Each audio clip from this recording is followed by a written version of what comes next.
Shwa bangin sedang ya ke kubor, ni kerpat ipi ki nongpek, ban subscribe ya ke ni ke channel, ban klik ya notification bell, bapin yo kloy ki kubor na ke jela.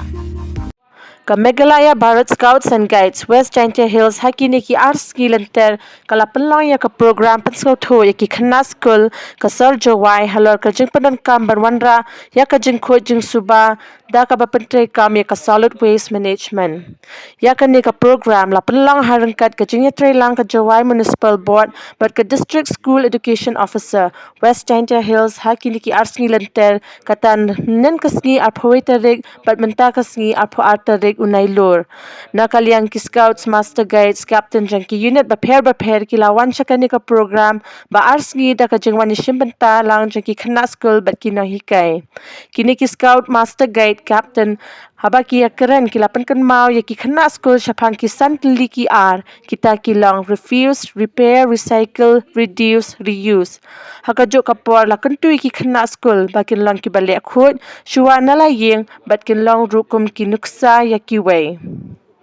Ki skul ki balabo kathang ban pendap ya kane ka jingkular ki ladan haduk 100 li kat baki unit leaders jangka Meghalaya Bharat Scouts and Guides West Jaiñtia Hills ki balawan banyadan benta hakini ki dan kumba arpusan ngut kuntup ya ki Scouts Masters Guides Captain but ki Rovers Rangers. The river or in the ocean, and it pollute the air. Hold your nose, everyone. Stop breathing. How do you feel? Today we are facing the big problem with the waste. Okay? So imagine how your generation will live. Lada ikat ni tengko jing boleh terlihat kita clear. Iwa the hipen mudur wakampang kita gikan iwa dah produce iwa dah meet uman dang yin mudur dang yin kata